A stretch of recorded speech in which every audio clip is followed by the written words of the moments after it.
Hello, everyone. Good afternoon, good morning, good evening, wherever you are. And today I'm going to be getting into the first proper episode of this series on modern Iran. I am very lucky to join my good friend Hunger the Dye Merchant. So how are you, Hunger? Doing great this morning. I'm on my second coffee and happy to be here. And I want to apologize for the technical introductory stream, but this is going to be where the real history begins, and I'm very excited to get into it. I know, certainly, and I'm always glad to have you with me on these streams. So just to give people an overview, so yeah, as Hunger mentioned, I did like an episode 0 where I went through the history of pre-modern Iran, going from the Achaemenids up until the Ak-Kalanu Confederation, and so for this next couple of episodes, we're going to be going through the history of the Safavid dynasty that ruled Iran from 1501 until 1722 stroke 1736, depending on how you define their end. And what's really interesting, the most important contribution is the Safavids are the ones that impose Shia Islam on the country, and the reason Iran is a Shiite state today, and which has had obviously incredibly important consequences for the history of the Middle East and Islam as a whole. And again, there's also this other idea amongst some Iranian nationalists that there's this, or especially I think a lot of Western historians, that there's this idea that when the Arabs defeated the Persians back in the 7th century, it was like an extinction of the Iranian state, and then there was no Iranian state for these hundreds of years and centuries until Ismail reestablishes a Persian empire in the early 16th century. And that's a conception of history I don't quite agree with. I think the truth is a lot more nuanced than that. I mean, I think, just because there was no quote-unquote formal Iranian state doesn't mean that the Persians or Iranic peoples did not have any agency within any of those states or empires that ruled Iran. And if anything, I think when we look at the Safavids, we can still see that there's a tension between, being an Islamic empire and being an Iranian national state. And one good example of that is you see some interesting nomenclature that's used because even though most historians, when you're reading about this period, it's called the Safavid Empire or Safavid Persia, but there were two formal names that are used for the states that are used. And the first one, which is more common in this early period in the 16th century, is the Dalati Aliye Safaviye, which in English roughly translates to the Sublime Safavid State. So again, this is very much keeping in tradition with a lot of Islamic dynasties. The empire is always named for the dynasty, so it's almost like the state is downstream of this family or dynasty that rules over it. You can see this going back to the various caliphates. You've got the Umayyad Caliphate, the Abbasid Caliphate, but there's also something very interesting in the name they've gone with, because ultimately at this time you also have the Ottoman Empire, and the formal name of the Ottoman Empire is the Sublime Ottoman State. So there is a deliberate, you could say, mirroring of the Ottomans. So you could almost say that there's you've got the Ottoman Sunnis and the Shia Safavids or Safavids. And so it's just very interesting that there's this copying and emulation going on. But another name that's used, is less common in this early period, but it will start to be more used when we get to the sort of 17th century, is that of the Mamaleki Maruse-i Iran, or the guarded domains of Iran. Again, more explicitly referring to the country as a national state for the country of Iran, rather than the position of this one dynasty. And I think when you're looking at these two names, it gets to this fundamental conflict at the heart of the country and the dynasty about what is Iran. And in my episode 0, where I went through the early pre-modern history, looking at the Achaemenids and the Sassanids, I almost feel that the Sublime Safavid States is calling back to the Achaemenids, because the Achaemenids' name for their empire was just Zasha, which just means the empire. It was a multi-ethnic, multinational state. And ultimately, you could almost say it wasn't really a Persian empire, but just an enlargement of the older Chaldean empires of the Assyrians or the Babylonians, because the lingua franca of the Persian Achaemenid Empire was Aramaic, and all of these other religions, such as the Chaldean pantheon, were tolerated alongside of Zoroastrianism, and the capital was also in Babylon. Whereas this other concept of the guarded domains of Iran, this echoes the Sassanids, because when the Sassanids come to power, they explicitly call their state Iran Shah, or the state or domain of Iran. And there's this concept of Iran and an Iran, or Iran and not Iran. And also, though they were still practicing Zoroastrianism, the Sassanids add a new zeal and fervour to their Zoroastrian creed, and militantly enforce the faith and actually persecute non-believers. So again, you can almost see an element of that coming in with the idea of the guarded domains as well. So you have these two visions of a Persian or Iranian empire, which are in like a constant tug of war in this period, and we'll get further into how that comes about. Is there anything you want to add at this point, Hunger, at all? Or No, absolutely. And in one of our private chats, we were talking about the difference between, the empire and the nation. The Persian nation has existed independently of whichever empire was governing, the Persian lands. And this goes back to, for example, like after the Arab conquest, then you had the Arab conquest, then you had the Mughal conquest, then you had the Timurids and the Alakunli. I don't know how to pronounce that. I'll just call it the AQ from my Europe Universalis experience. The AQ and the various Turkic tribes that came in were ruling this land, and it wasn't until Ismail where you had this national Persian rule in the territory of Persia that comes back into existence since the Sassanids. And again, there's always this tension between the nation and the empire, and the empire is there's a very similar actually parallel with Russia. There's the nation of Russia, and then there's the Ruski Mir, which is the Russian world, which is the territory where Russian culture had incredible influence and expanded outside of the natural borders of Russia at that time, which includes places like, Belarus, Eastern Europe, the Southern Caucasus, and so on and so forth.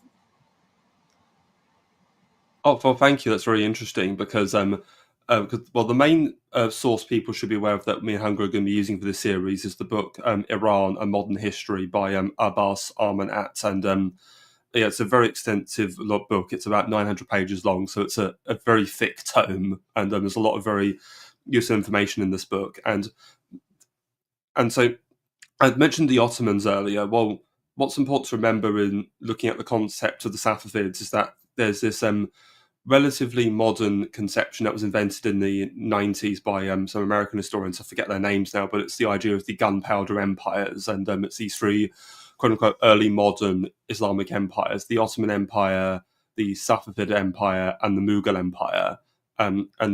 So not only are they all Islamic, but they all are part of this general trend towards the use of gunpowder in warfare. Though I would say, in my opinion, I think the Safavids are a little bit of a poor man's gunpowder empire, especially in this early period. It's not till the 17th century where they really start to more significantly employ firearms and artillery. But another thing that connects these three empires is something Amanat talks about, which is the idea of not, because again, you've got Persia, you've got Iran, but there's a concept he uses I like called Persianate, where the Ottomans, the Safavids, and the Mughals, all three of those dynasties were of Turkic ethnic origin. They are all Persianized, or they're Persianate, as in they are intellectually indebted to Persian culture. And so, at these various courts, the art or poetry or the court language is often in Persian. and so it just goes to show the sort of the soft power of the Persian legacy, and that's another element to sort of to understand it, and why I say I think I don't like this idea of there was no Iranian state between the 7th century and the early 16th century. Well, there's maybe no Iranian state, but there were several what you could call our Persianate empires which have this Persian influence creeping in, because again, to quote Michael Axworthy, Iran is an empire of the mind. No, absolutely. And again, just because there wasn't a native Persian dynasty ruling over the territory doesn't mean there wasn't this concept of like the Persian world, similar to the Russian world. There was a Persian world that stretched all the way from Samarkand, in what is today Uzbekistan, all the way to Tbilisi in modern Georgia, which was also ruled by the Turkic tribes at that time. And so, yeah, this is a distinction we have to make. And for people of a Western, mindset or orient, it's you can look at the gunpowder empires as you can transpose it as Iran or Persia is the France of the Middle East, and the Ottomans are the Germans or the Germanic empires. And then, we've talked about this before in the other streams we've done on Kaduri. How these two empires overlap with their European counterparts, even though it came hundreds of years beforehand. No, certainly. The Ottoman Safavid wars, you could almost say, are like a Middle Eastern cipher for the Habsburg Valois wars in Europe. And it's really interesting you say that, because both of the empires will actually ally with their respective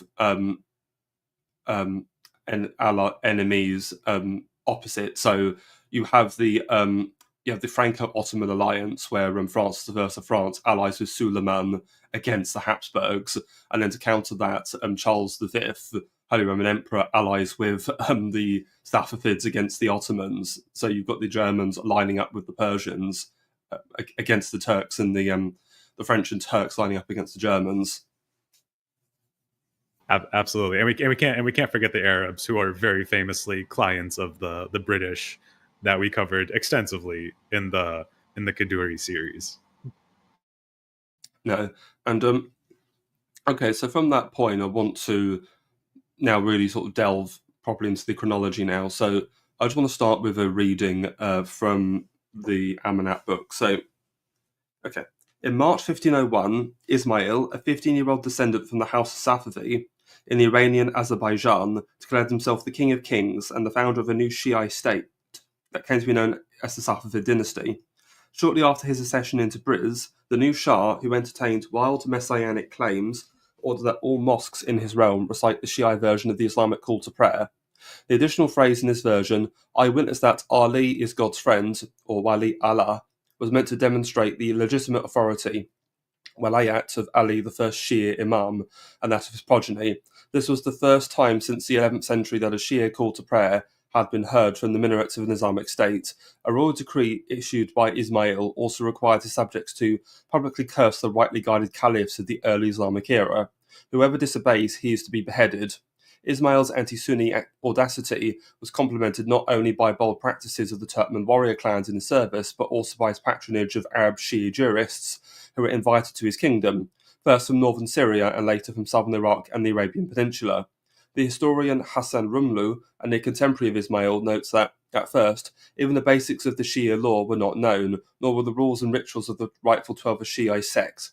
Until then, to most people in Iran, save for pockets in Khorasan, Gilan, and central Iran, Shiism often meant reverence for the house of the Prophet rather than the belief system presided over by Shia jurists.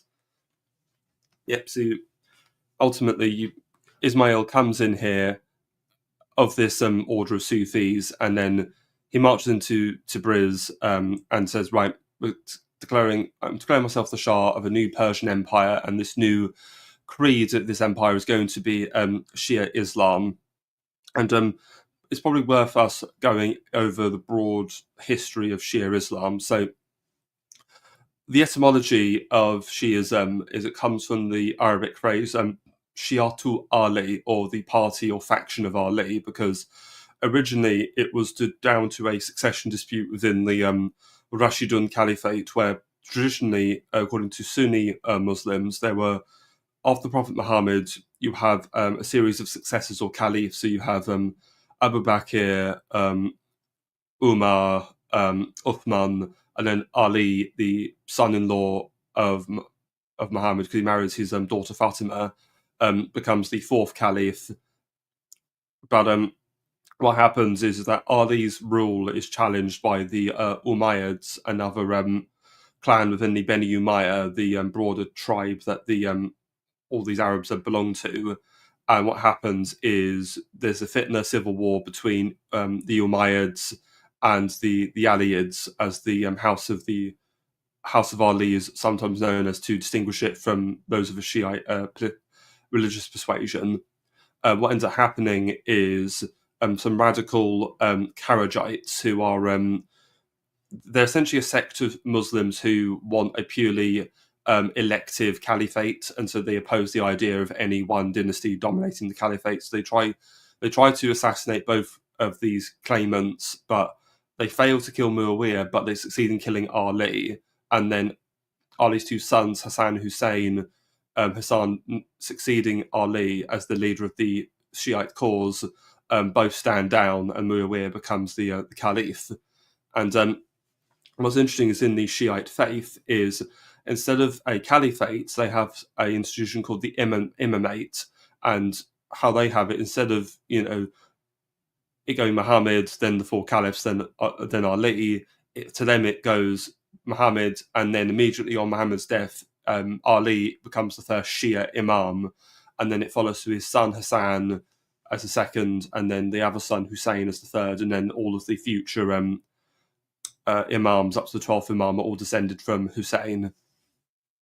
And then what happens is during Muawiyah's reign, Hassan dies, and then Hussein becomes the third imam. And then when Muawiyah dies, there's a succession dispute because he insisted that his eldest son Yazid be made the next caliph. This is contested because the Arabs, then especially, have a strong dislike of primogeniture, or the idea that the eldest son should inherit political office. And so there's this second fitna or civil war, and during this, Yazid has Hussein, who's leading a army into Iraq to try and stake his claim on the caliphate. He has, not only is Hussein defeated in battle, he's then, and all of his followers, including women and children, are massacred at Karbala. And this is a notorious, again, along with Ali's original assassination, is like a second great martyrdom for Shia Muslims, and Karbala is a Shia holy site to this day. And so initially, all being a Shia Muslim meant was that you just recognize the claim of the descendants of Ali on the caliphate or the imamate or leadership of the Muslim world. But as time goes on, the creed starts to develop into a sincere different religious sect.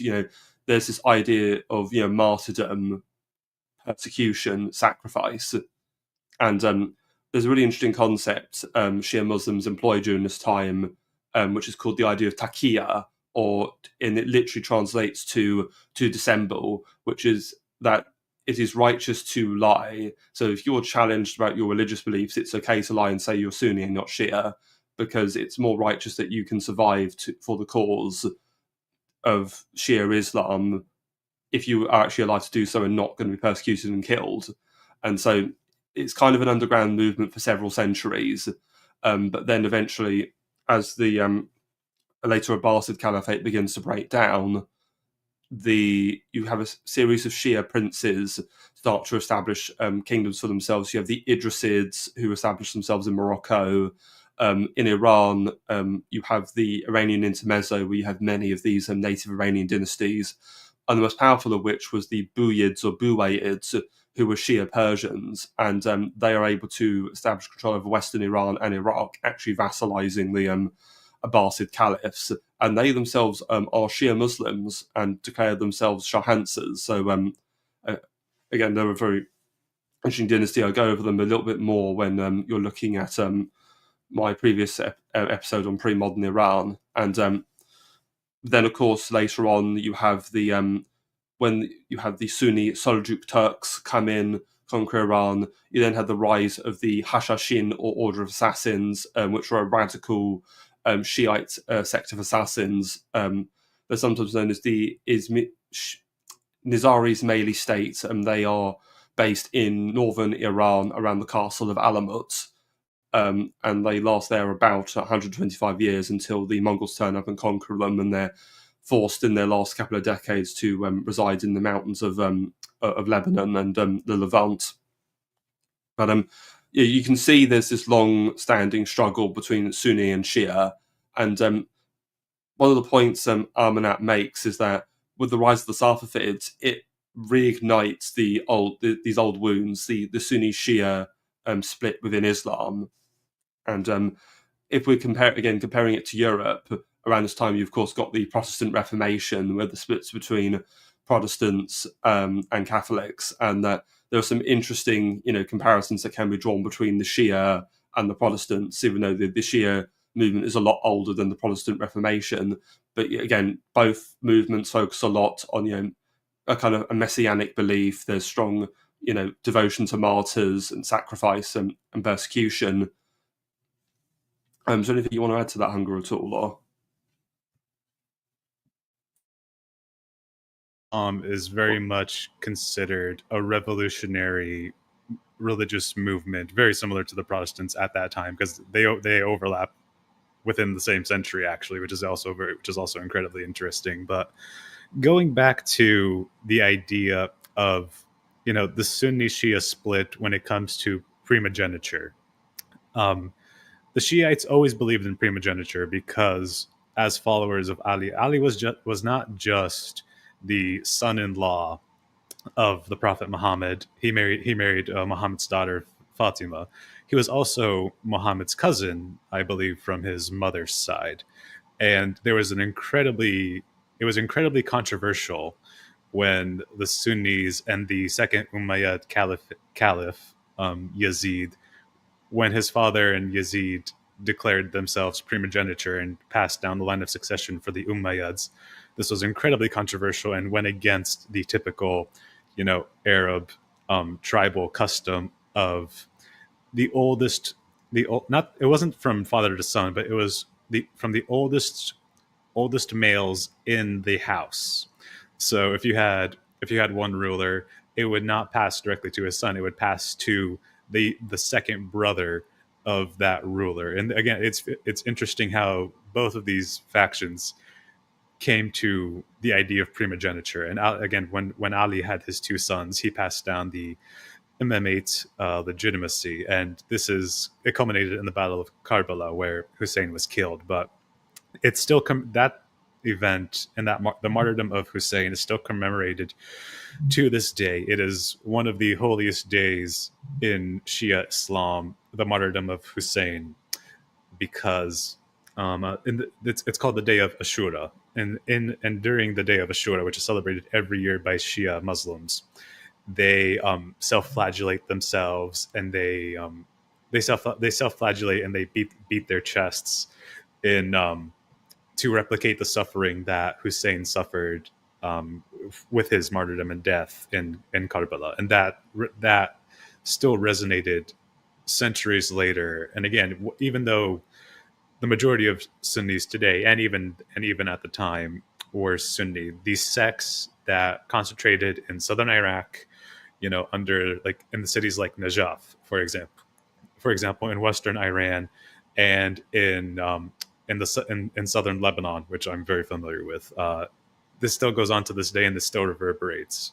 This Shia crescent that the State Department is incredibly concerned with, the U.S. State Department, goes back from that influence of the split on primogeniture. And there's a reason why in all of Shia Islam, and especially in Iran, there is not a single person of the Shia sect in Iran or these other regions who take on the name Yazid, because Yazid is the caliph who killed Hussein, Yazid, and the other one is Omar. No one in Iran is named Omar today because Omar was the second um, Rashidun Caliph after Abu Bakr, who conquered the Sasanian Empire. And like you can still see that ethnic tension to this day, where the Iranians refuse to recognize, and all Shias refuse to recognize the first three caliphs until Ali. And as I mentioned there with the Amulet passage, there was actual a practice Ismail brings in, which is a ritual cursing of the caliphs, and Sunni Muslims find that deeply offensive to have the caliphs ritually cursed in that way.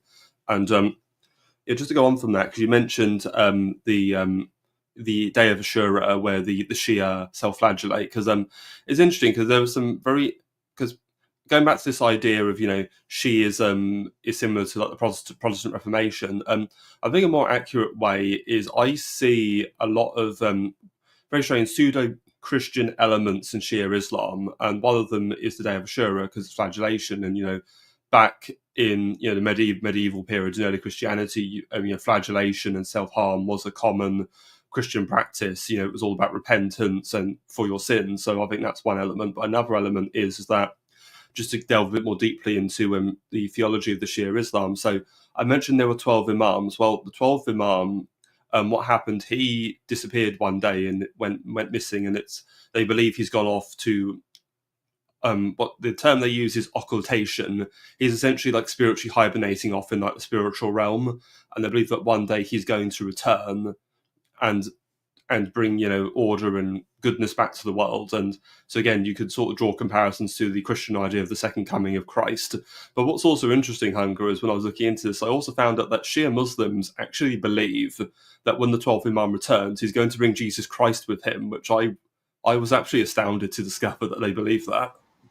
Oh yeah. So it's very interesting actually. The Sunni, you can look at the Sunni as more, I would say, orthodox. In the strict sense of the term. There's a lot of debate about this within Islamic studies and circles, but you can look at the Sunnis as the more orthodox tradition of the faith, where the Shias, and especially some of the sects that broke away from Shiaism, like the Alawites, for example, famously, the Assad family in Syria were an Alawite family who broke off from Shia Islam, centuries ago. They have this syncretic belief. Even Muslims today, even Sunni Muslims, they recognize Mary and Jesus as holy figures. They don't believe he's the son of God because they don't believe that they believe that these were prophets on the way to Muhammad's revelation and the bringing of Islam. And there's a lot of ancient Byzantine texts actually from first contact with the Muslims and with the Rashidun caliphates that Islam is just a heretical sect of Christianity. And I really enjoyed your first introductory stream because when I started reading the book, Abbas Amanat's book, I never made the connection between Jesus Christ calling himself the King of Kings, because that's a very loaded term in Persian history, because the Shah is the King of Kings, and when Christ reveals himself to be the Son of God, he calls himself and his followers call him the King of Kings. And there's a lot of connection between, and you went into this in the first stream, Zoroastrian beliefs and the what's the word for it, Manichaeanism, and what would become Christianity at that time. And it's really, really interesting. And the Shias are very comfortable, recognizing these people as holy prophets, but not becoming Christians and recognizing the divinity of Christ. These are prophets who have a revelation. They bring a revelation to the world, but they believe Muhammad is the last and only prophet of note. Thank you. And just to go back to Zoroastrianism, because there is a very interesting comparison we can draw between Shia Islam and a particular sect of Zoroastrianism called Zurvanism. So, in Shia, of course, you've got the veneration of the 12 Imams, starting with Ali. The 12 Imams are sometimes called the Mahdi, which means, and he's also known as the Lord of Time, and he's trying to usher in the New Age. Well, in Zervanism, which is this subsect of the Zoroastrianism, which gets a lot of promotion under the Sassanids, the idea is that Ahura Mazda and Ahriman there's an elder father deity called Zervan, and Zervan's known as the god of time. So again, already comparisons with the 12th Imam, but they believe that Zervan is neutral, whereas Ahura Mazda is good and Ahriman is evil.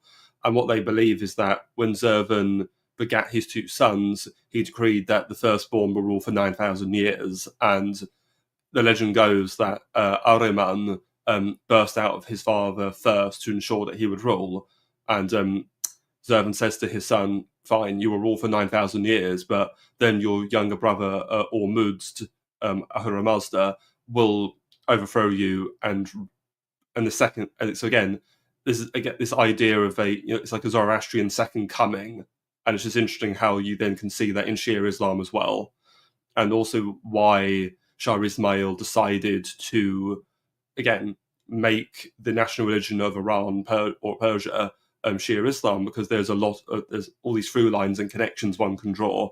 And it's also important to note because obviously his main supporters or warriors are known as the Kizilbash, and etymologically that means redheads or red hats, and it comes from, so Ismail's father was a Sheikh Haydar, the former Grand Master of the Safavid order. He's the one who gives the Kizilbash these distinctive red hats.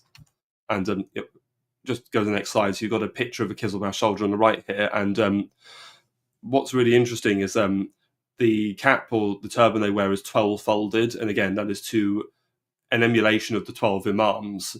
And the particular religious faiths of the Kizilbash are quite interesting because it combines a reveration for Ali, but you also have a lot of shamanistic pre-Islam Turkic practices in there.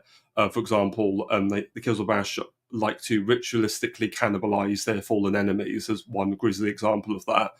But you also have a lot of other sort of, again, because they're following the Safavids, there's a lot of Sufi influences as well. And in the Ismail stream, I mentioned that one way of looking at the relationship between the Kizilbash and the early Safavid Shahs is that the Shah is like the Wali or the saint or the elder Sufi, and the Kizilbash are like the junior Sufis that are, because when a Sufi does a performance like a whirling dervish, the Wali takes the lead and Kizilbash emulate the Wali. And so it's almost, again, so like the soldiers are literally following the Shah like these junior Sufis would follow a Wali, if that makes sense. Oh yes, and it's interesting that you mentioned that, because I was asking you this before the stream. You know, the Sufis were a Sunni sect. It's a very esoteric. It's a more, in contrast to the very, how do I say it, orthodox and detached, Sunni faith.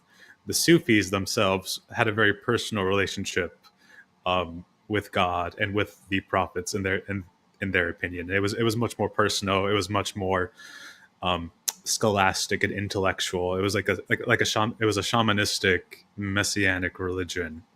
And Ismail's father, Sheikh Haydar, he played a very large role in introducing Shia Islam into the Safi family and to all the clans that the Kizilbash that followed Safi.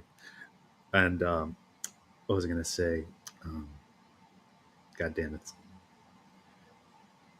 Well, just to go over the Kizilbash origins a bit more, so the Kizilbash and the Safavids, they are Azeri, so they would have spoken Turkic Azeri as their first language, but the Ismail does learn Persian as well, and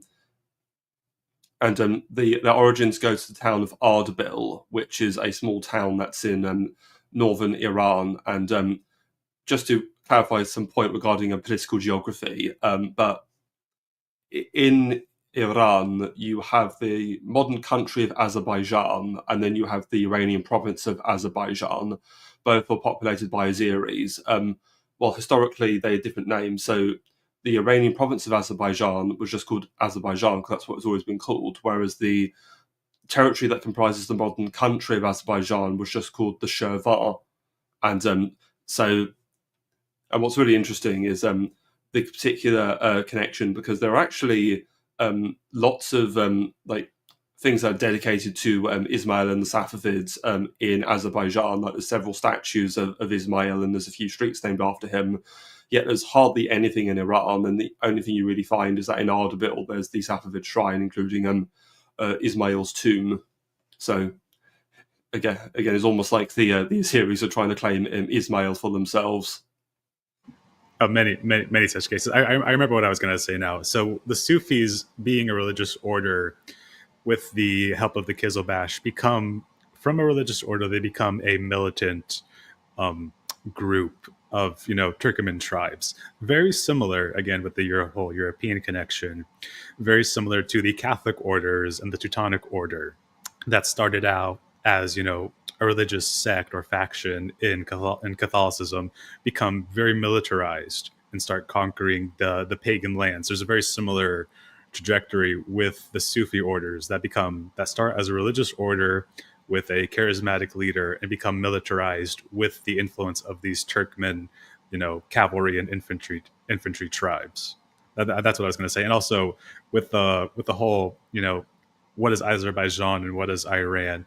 Azerbaijan is a very interesting country because the language is incredibly similar to Turkish. It's more similar to Turkish than it is to Persian. But the modern Azerbaijanis today are mostly Shia, whereas the Turks have been majority Sunni.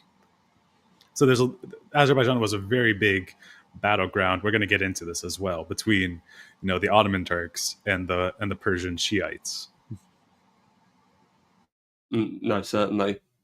And it should be noted that you talk about this idea of a crusading zeal. Well, in the 15th century, under leaders such as Sheikh Haydar, the Safavids go on like these great fanatic crusades against the Caucasian Christians, so against the Armenians and the Georgians. And the reason they do this is they want to capture slaves and kind of converts to Islam. And what happens, though, is I mentioned the Shirvan. Well, the local ruler of the Shirvan is known as the Shirvan Shah, and he's a man called Farrukh Yasser. He actually defeats Ismail's father in battle in 1488, killing him. Then Ismail's older brother Ibrahim becomes the new Grand Master of the Safavid order.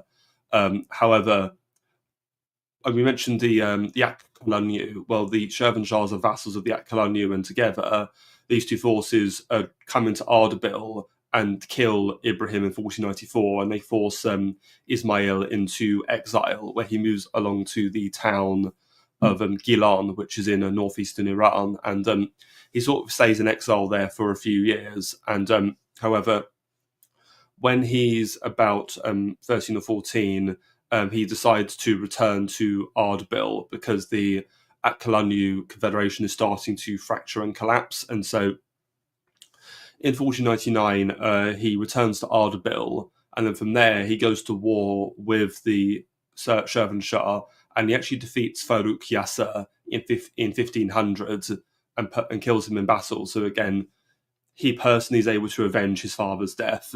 And it's really interesting if you read, I go through this a bit in the other stream on Ismail's poetry, but when he's writing his poetry, he references the vengeance of his father quite a lot. And it's very fascinating that he draws this sort of comparison between avenging his father to avenging Ali and avenging Hussein. So again, Sheikh Haydar is almost like another Shia martyr against the heretics ultimately, in sort of grand narrative.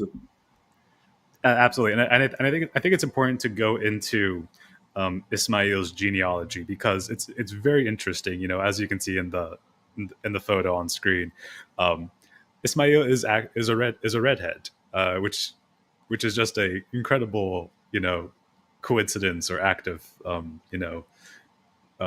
I don't know, divine providence that the Kizilbash were named redheads, and Ismail himself was also a natural ginger. And his genealogy is actually very interesting because Sheikh Haidar, who is the descendant of the original Safi who started the Safavid order, his mother was named Martha Begum, and Martha is a Byzantine Trebizond princess. She is a descendant of John V, who was a descendant of the Peliogos family of Byzantium at that time, and so she was a Christian. She was a Christian who fled the Ottoman Turks, and after the capture of Trebizond, marries. She's the daughter of a princess who marries Uzun Hassan. And Uzun Hassan, do you want to go into Uzun Hassan as well? Yeah, Uzun Hassan, who's Ismail's maternal grandfather, yeah, he was the Sultan of the Akkalanyu, and he's the great leader because there were two tribes. You've got the AQ or Akkalanyu, the white sheep Turkomans. Hang on, let me make sure I've got this right, because they've got the white sheep Turkomans and the black sheep Turkomans. Sorry, yes, the Akkalanyu are the white sheep, and the Karakolanyu are the black sheep Turkomans. So the black sheep, they both were vassals of the Timurids, and with the collapse of the Timurid Empire, they both sort of duke it out over southeastern Anatolia and northern Iran and Iraq. And in 1468, Uzun Hassan is able to conquer and absorb the black sheep Turkomans, and then he goes on to conquer most of Iran. And so he's this sort of great warlord in the region. And however, he's not unbeatable because he actually loses a battle to Mehmed the Conqueror of the Ottoman Empire, but he still was able to keep most of his empire. And so it's very interesting because there's a lot of like emulation I think you can see between Ismail and his grandfather. That you've got this great Turkoman warlord. You've also got the Byzantine blood. And when you mentioned the dynasty, it's not Paleologos, it's the Komnenoi were the rulers of Trebizond. And we mustn't forget that the Komnenoi were the actual imperial Byzantine dynasty who ruled the main empire. You remember you got Alexius Komnenos, John Komnenos, and then Manuel Komnenos in the late 11th and early 12th century. So again, he's got a very grand sort of progeny there going back centuries. And it also should be remembered that his mother Martha was also descended from one of the Bagratian kings of Georgia. So he's also got Georgian blood as well. Yes, it's a very interesting genetic mix, and you can kind of see where Ismail's hostility to Sunni Islam and hostility to the Ottoman Empire specifically kind of ties into his genetic background, because you have the Georgian blood, which is again Christian slaves. A lot of Georgia was conquered by the Turkic tribes. You have the Byzantine blood, again conquered by the Ottomans at that time, and you can kind of see the Caucasus, and like the reason why there are so many I don't want to be crude, there are so many white people in this area of the world, from Iran to Eastern Anatolia to the Southern Caucasus, is because of the Byzantine connection and the white slavery of these people in the harem of the Turkish tribes. The modern descendants of the Ottoman royalty are incredibly European looking, and that's from centuries of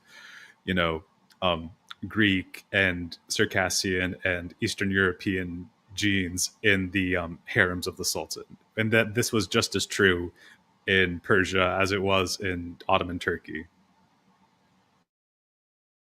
No, thank you for that contribution. And comment from John Rocknell name: they drank alcohol and smoked opium.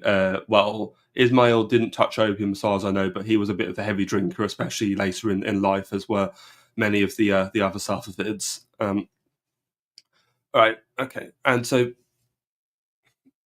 going back to these origins. So again, yes, he's the progeny of this great sort of intermingling blood of various dynastic bloodlines, and so after defeating Farrukh Yasser, he then in 1501 enters Tabriz, which is the chief capital city of Azerbaijan, which he makes his capital, and that's when he declares himself Shah.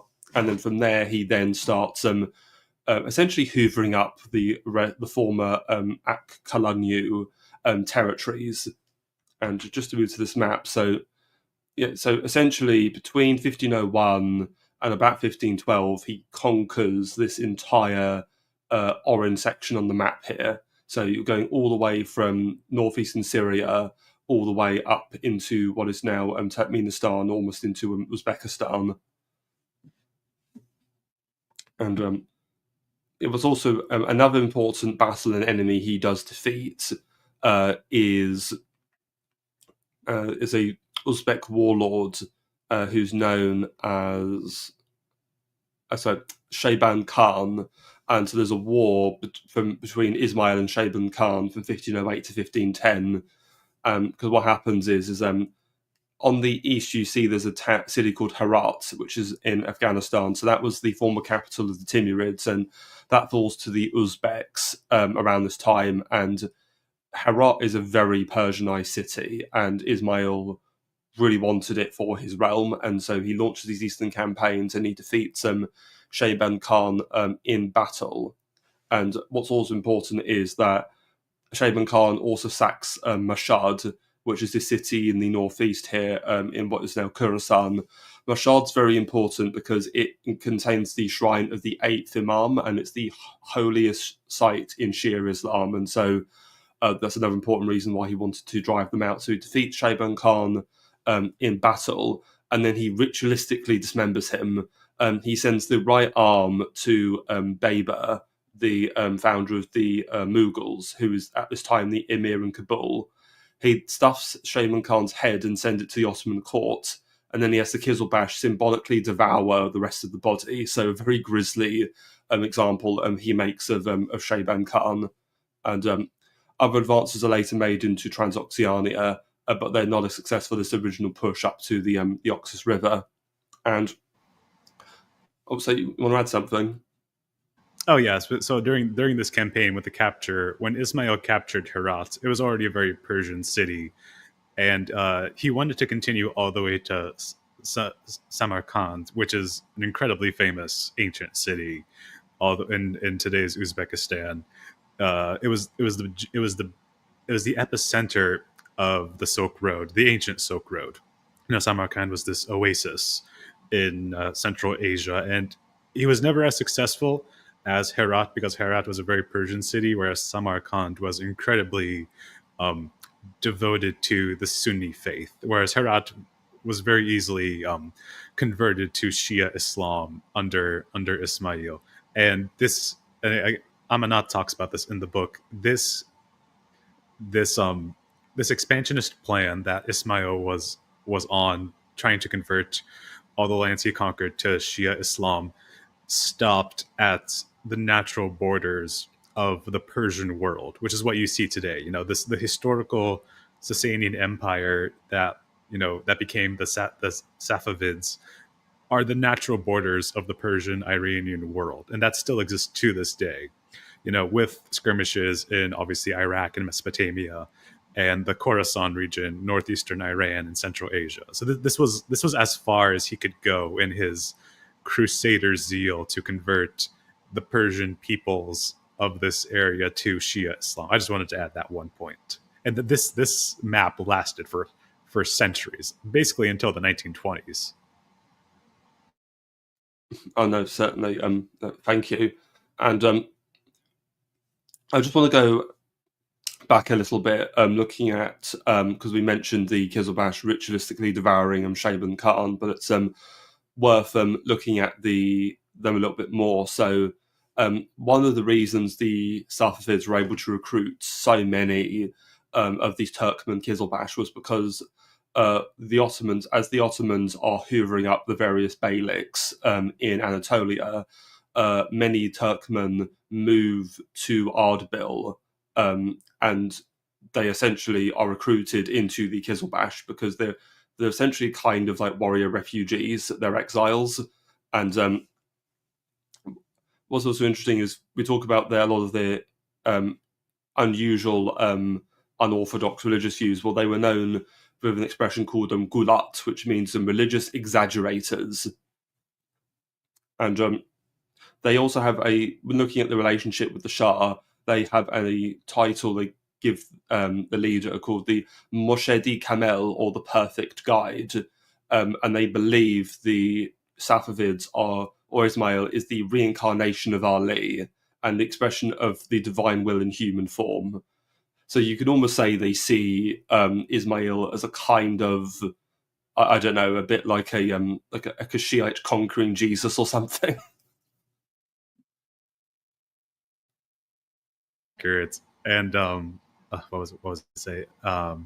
Yeah, the treatment that Ismail dealt to the Uzbeks and the Uzbek, Khanates went a very long way, because the Uzbeks were very devout Sunnis, and they were also a Turkic Mongol tribe, very similar to the Ottoman Turks. This went a long way in um, raising tensions with the Ottoman Empire, and the barbarity that Ismail inflicted on the Uzbeks, and the forced conversions he was making of Sunnis, because the Ottomans, I mean, this is a century later, but the Ottomans did see themselves as the guardians of Sunni Islam, and this is very much so because of the brutality of Ismail, that they treated these people as heretics, the Shias as barbaric heretic cannibals, and that's going to go into the Ottoman Safavid War. But yeah, I just wanted to add that point.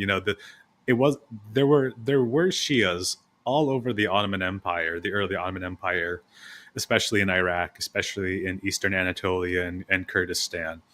And this was an incredibly huge concern for the Ottomans. But we'll get into that in a minute. No, certainly, thank you. And sorry, just to clarify something for John, not real name. No, so they do dismember him. They cut his right arm off and they cut his head off and stuff the head, but the rest of the body is then devoured. So he's dismembered and devoured. Sorry to just clarify the grisly treatment of Shaban Khan for everybody. There's no more confusion. You can see how the sensibilities of the Ottomans were very much disgusted by these heretical practices. Mm.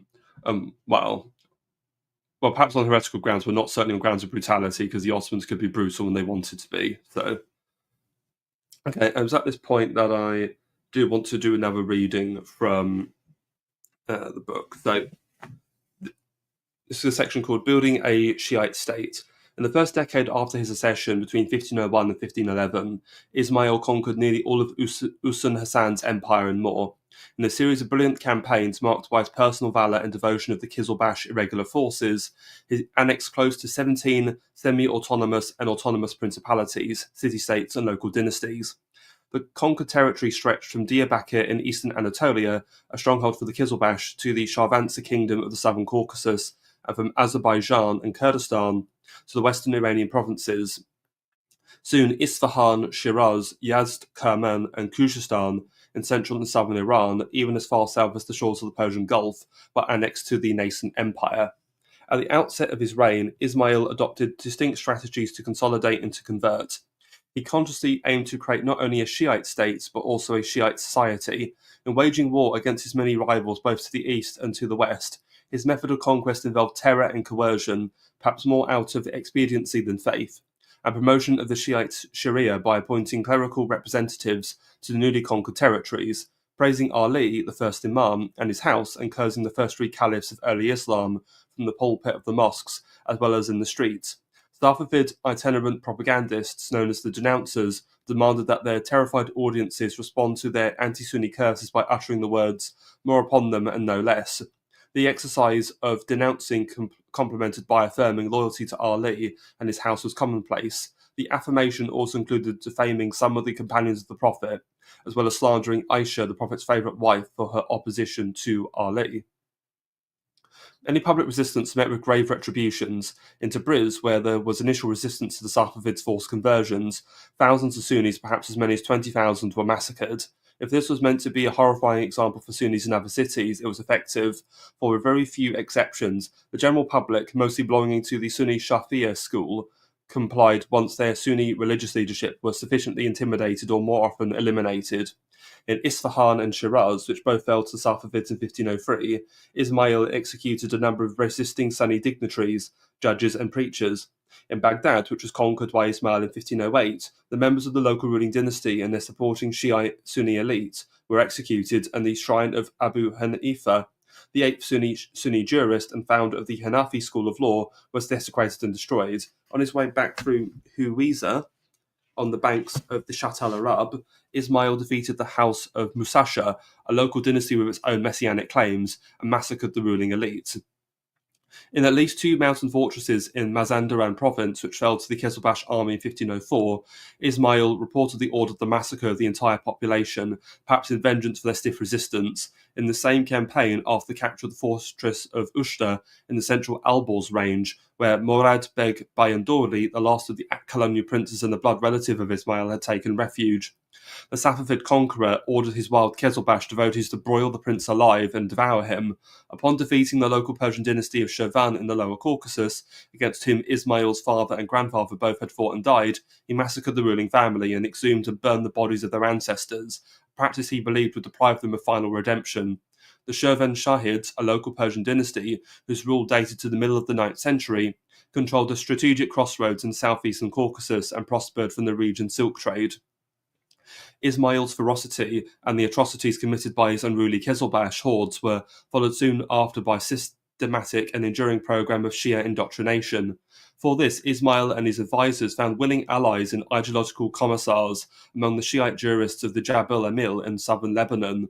The Shiite scholars who long had been persecuted in their homeland by Mamluk rulers, and later by the Ottomans, found in Ismail an ideal patron, and in Safavid Iran a refuge for a life of respect and privilege. The enduring symbiosis between the Safavids and the Arab jurists, who begin to arrive by the dozens at the court of Ismail and his successors, was beneficial to both. Unlike the indigenous Shia ulama of Iran, whose Sunni jurists and dignitaries who, under duress or to protect their privileges, had converted to Shiism, the Arab jurists were newcomers to the Iranian scene, had no knowledge of Persian, and the customs and traditions of their host country were alien to them. Thus, they could not easily build a network of local loyalties independent of the Safavid state. So you can see that Ismail essentially carves a great path of terror through greater Iran. And I can't help but draw comparisons to Tamerlane, who, again, does a very similar thing, though admittedly Ismail's campaign seems to be a lot quicker. He's able to conquer a greater amount of territory in a shorter period of time. And though in fairness, he doesn't, erect mountains of towers of skulls outside Isfahan and Baghdad as Tamerlane would, but still I think ordering your followers to ritualistically cannibalize your enemies and boil them alive is also still pretty savage, given the standards of that time. But again, what's also interesting is not only have you got the Turkic military, you're now bringing in these Lebanese clerics to impose. So not only is he forcibly converting the country to Shia Islam, but he's bringing in like foreign Arabs to do it from on high. So you have this interesting syncretism where, because it's around the time of 1508 when he goes on this Uzbek campaign, Ismail, because originally a lot of the governorships he gives to the Qizilbash. What he starts doing from 1508 is he starts incorporating a lot more Persian elements. He starts giving a lot of court offices to various Persians. And so you have this interesting syncretism between, you've got a Turkic military, an Arabic clergy, and then a Persian bureaucracy. So you've literally taken these three peoples of the Middle East, and you're sort of, you're almost like using their various talents to enrich and empower your court fundamentally. Oh no, absolutely. And this goes back to in the introductory stream, you said how the Sassanids maintained a governance structure was very similar to chess, because in chess is an Iranian invention. The game of chess is an Iranian invention that was westernized and given Western names. You can see it in this exact same way. The Arab Shiites mostly from southern Lebanon, some in Iraq, some in Iraq as well. There's actually a very interesting myth. I can talk about this. There's a very interesting myth of how the Shiites came to settle and live in southern Lebanon, which is the Jabal Amil region, modern day Nabateeh. That's what the area is called today, Nabateeh. The myth is that these were survivors of the Battle of Karbala that followed Ali and Hassan and Hussein and settled in this area, and their history is a long history of persecution for centuries, and so this was the first state to declare the Shia religion as the imperial religion of the empire. And so, Ismail was not very well versed in the theology of Shia Islam. So he had to import these Arab Shias from southern Lebanon. And there's a very funny and interesting stream. Academic Agent did this, I think, years ago. His father is Persian, and he has this. It's not even a conspiracy theory. I think there's actually a lot of truth to it that the Lebanese are like basically the Jews of Iran, and they secretly control the Iranian government in half for centuries because of this clerical influence that Ismail brought in to solidify the tenets of Shia Islam, to formalize it, and then to impose that onto the native Persian population. It's just something very interesting. The Lebanese, this 500-year history, going all the way from Ismail to the Islamic Revolution, there are hundreds of Lebanese names that keep popping up, and there are these Shia clerics that go back and forth from southern Lebanon to Iran. They intermarry into important positions of power in Iran. Still see that today. I mean, this is why you have the modern, alliance of the Islamic Republic and Hezbollah, because it was very much a symbiotic relationship that Ismail needed clerics to legitimize his rule, to spell out the religious tenets of Shia Islam in a formal imperial sense, and they had no power faction. They had no native power faction, so he could use these Arab clerics as a counterbalance to the Kizobash and to the native Persian population. And that's certainly thank you. And just address a couple of questions from John, not real names. So the Islamic Republic could be seen as a continuation of the Safavid dynasty. Yeah, pretty much. Just it's you can almost say it's fully clerical, theological, with no monarchic dynastic element anymore. Ultimately, yeah, Ayatollah Khomeini is just a modern Shah Ismail in a more roundabout way. I wouldn't go just quickly on that point. I wouldn't go too far. Safavid Iran was not a clerical state; it was a monarchic state. This is kind of an extreme situation where throughout the history of Iran, there have been times and periods where the clerics have been on the rise, gaining power in the imperial court, but it's never been to this extent the way it is today in modern Iran. Well, something I should clarify is okay. Perhaps the Iran of Ismail was not as dominated by the clergy as the contemporary Iran, but I can tell you now, under the Safavids, it definitely gets that way towards the end. The clergy only entrench and strengthen their influence. So, there's a similarity that I didn't mean to be so sweeping. If, of course, any That's fair. aspersions there. No, absolutely. That's fair. And do the Differences Shia in sects? contemporary. Do the Shia sects have their own legal disposals like the Sunni do? Is it really?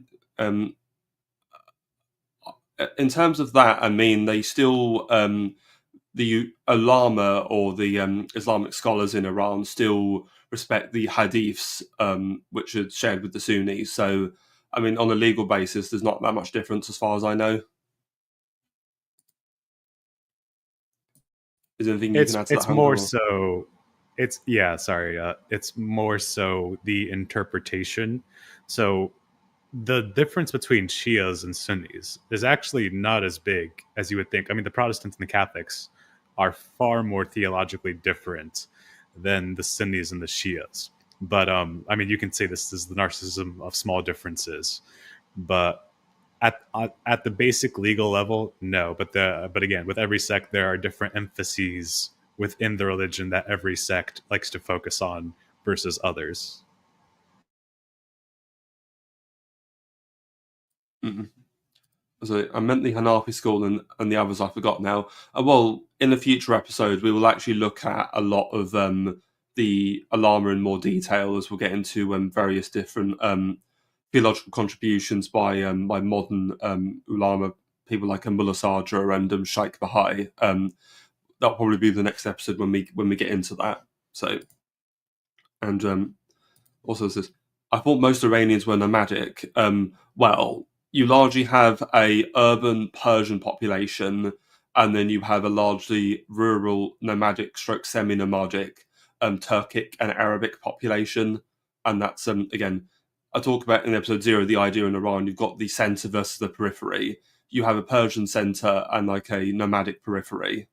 And that's the main basis of Iran, really. And it's only in modern times where the nomadic is very much been diminished as a lot more people have moved to the cities and adopted sedentary culture. Absolutely, because the geography of Iran is so difficult and complicated. The majority of the population was more rural, pastoral. You know, again, it's only from the 1920s onward where millions of people flock to the urban areas. You know, with one giant urban center, you can control a huge swath of territory. And again, Iran has many urban cities that are thousands of years old, or like Isfahan, like Tabriz, like Herat. These are incredibly old cities that have always been the center of trade with the nomadic peoples of the region. No, certainly, thank you. And what I would like to do at this point is okay. So I'm just trying to find my place in my notes. Okay. So it's around this time. So again, he's conquered this vast empire. Okay. And I mentioned the Ottomans. Well, it's around this time where he starts to have some beef with the Ottomans because they are fearing the rise of this militant Shia empire on their doorstep. So around this time, 1512, the Sultan is Bayezid II, and Bayezid is relatively conciliatory to Ismail, and he wants to maintain good relations. However, what happens? There's a Turkmen Shia uprising in southeastern Anatolia, which Ismail does not support because I think very wisely, because I think what he's doing is, let's see if this revolt is successful, because if it is, then I'll extend my protection to them. But if they fail, I don't want to be caught with my pants down, so to speak. And so the revolt fails and it's crushed. And but what this only does is that this puts in the mind of Bayezid's son Selim that Ismail is dangerous, he's not to be trusted, he needs to be knocked down a peg. And so Selim launches a palace coup and deposes his father, and then ascends the throne as Selim I. And what Selim then does is that he then assembles a very large army together, and then he goes to march east. So the army is about 160,000, including 12,000 janissaries, 200 cannon, and 100 field guns. And he arrives at the plain of Shaldaran, which is in southeastern Anatolia, in July 1514. And so Ismail at this time has to rapidly redeploy because he's been fighting the Uzbeks in the east. And he initially uses scorched earth tactics to try and wear the Ottomans down, but eventually does agree to battle in August. As if he keeps retreating, he doesn't want the Ottomans to occupy his capital of Tabriz. So he meets them in battle at Shaldaran, and at this point, it goes a little bit downhill for him because he adopts a very fatalistic attitude towards the battle. He heavily drinks with the Kizilbash the night before, and during the actual day of the battle in the early hours, he goes off hunting quail in a nearby field. So again, a very sort of not really taking the situation very seriously. But then he eventually joins the battle. Um, so the Safavid cavalry perform well on the wings and are about to overwhelm the Ottoman army when the Ottoman field guns, which are kept in reserve, are then deployed, and they wreak absolute havoc and shatter the Safavid positions, and the entire army melts away and crumbles. So there's heavy casualties on both sides. So the Ottoman victory then allows Selim to then actually occupy and sack Tabriz. However, he's not able to properly consolidate his victory because of a revolt of the Janissaries, who's forced to withdraw.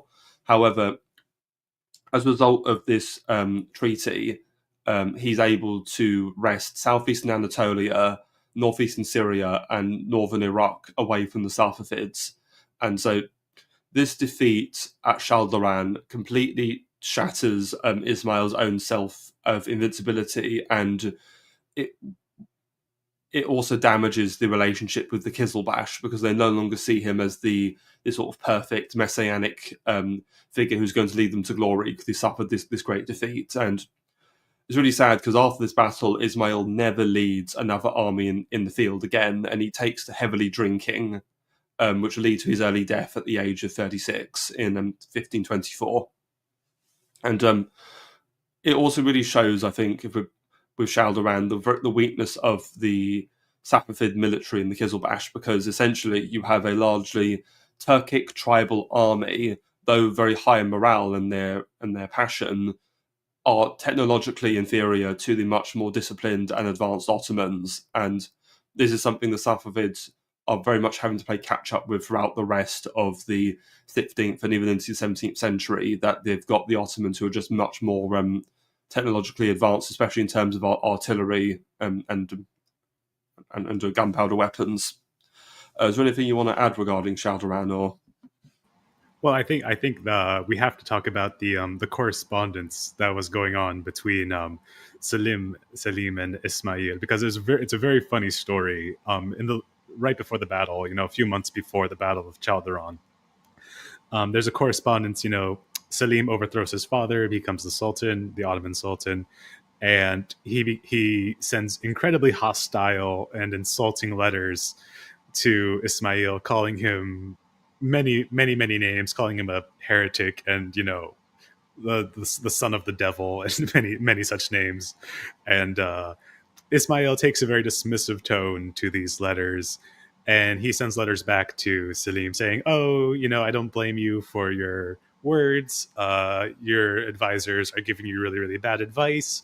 Maybe they're getting too high on their own supply of opium. So I'm going to send you a golden box of opium to sober up your advisors, to to give you to bring sobriety back to the Ottoman court." It's just a very funny story of how these two emperors are just like sending incredibly petty and insulting letters back and forth to each other for over months. That's just something I wanted to add to in the lead up of the Battle of Chaldiran. And actually, another thing that's very important about that battle is that one of Ismail's favorite lovers, her name is Behruza Khanum.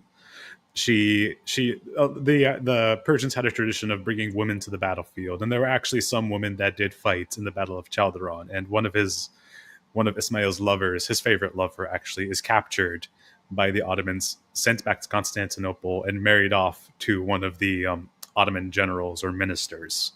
And this is an incredible insult to Ismail, and he never recovers from the experience. He swears vengeance for the rest of his life on the Ottomans. He names his son for the Persian word for retaliation, but it's an incredibly tragic story. This sends him into a huge spat of depression, and as you said, he becomes an incredible alcoholic and dies at a very young age of 36. That's just something I wanted to add to this experience. It was much more personal. It was a very personal, humiliating defeat for Ismail after so many conquests, after after having this sense of invincibility with his troops in the battlefield, and the artillery plays a huge part in the defeat of Chalderon. Thank you. No, this is Ismail the First, and we'll get to Ismail the Second later in this stream. And John, not real name. And regarding 2 years later was the loss of Hungary, right? No, the Battle of Mohacs was 15. Well, I suppose it was. So 2 years later from Ismail's death, so 1524 to 1526. Sorry, because Chalderan is 10 years earlier in 1514. Just to clarify the dates. Right. And I just want to do another reading from Armanat. This is where he's commenting on the correspondence between Salim and Ismail, disdainfully labelling Ismail as the Sufi kid and the Ardabil lad, and addressing him in official correspondence with obnoxious terms. Salim closed all negotiating channels with the Persian Shah.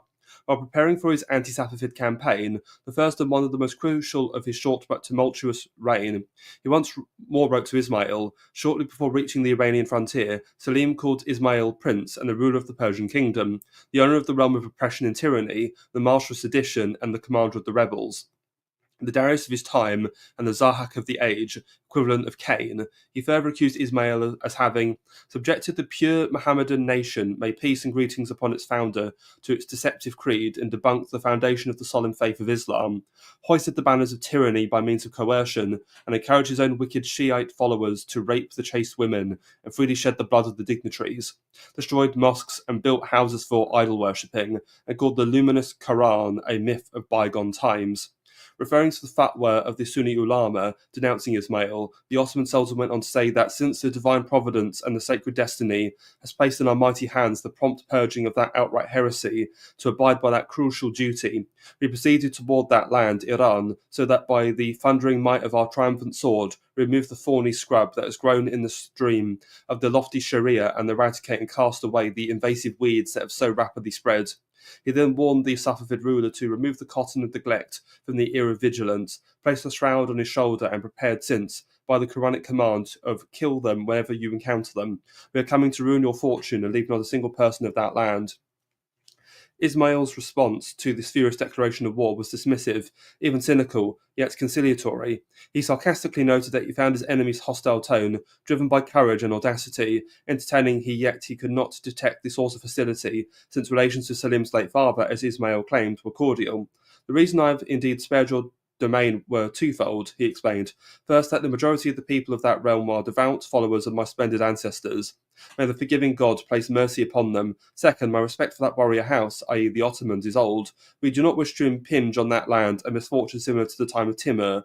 Indeed, we still don't wish on it you, and hence are not offended by such words. Why should we? Animosity among the kings is an old practice. He further intimated that all the inappropriate words in the letter should be treated as nothing but the withdrawal symptoms of the opium addict secretaries whose daily doses were delayed. He even sent along with his friendly reply to Salim a golden box of opium bearing the royal seal in order to bring back soberness to the royal secretaries, who may have included, as Ismail's symbolic gift suggested, a number of Persian refugees to the Ottoman court. With an almost fatalistic tone, Ismail then admitted that though he was busy hunting around Isfahan, he had no choice but to start preparing for war. He ended with a well-known motto of Safavid propaganda, reflective of his own elusive self-confidence. For long we tested in this punishing world. Whoever opposed the House of Ali was deposed. So essentially, Ismail, top tier Persian shit poster. And just to address the John McMahon name, Darius of his age, is Darius an insult? I wonder if it's a reference to Darius III, who was the last of the Achaemenids who was conquered by Alexander. I'm assuming that might be what that's a reference to. And I also just want to talk a little bit about the... there's a very interesting reference, Ismail, in that letter to Salim, talking about, I do not wish to treat you as the Timurids had done, because this gets into, I think, why Salim wanted to deal with Ismail before things got out of hand, because over 100 years before, in 1402, Tamerlane defeats the Ottoman Sultan Bayezid I at the Battle of Ankara, and this is a humiliation for the Ottomans as the Bayezid is captured and taken off into captivity by Tamerlane and actually dies while imprisoned, and this leads to a civil war in the Ottoman Empire between Bayezid's various sons. And if things had gone differently, it very easily could have been lived to a breakup of the Ottoman Empire very early. And so you almost see Selim thinking, this Ismail is a second Tamerlane. I can't let him consolidate, otherwise he could destroy us. And so I think that's very much why he rushes to Shalduran in order to clip Ismail's wings. What's your thoughts on that?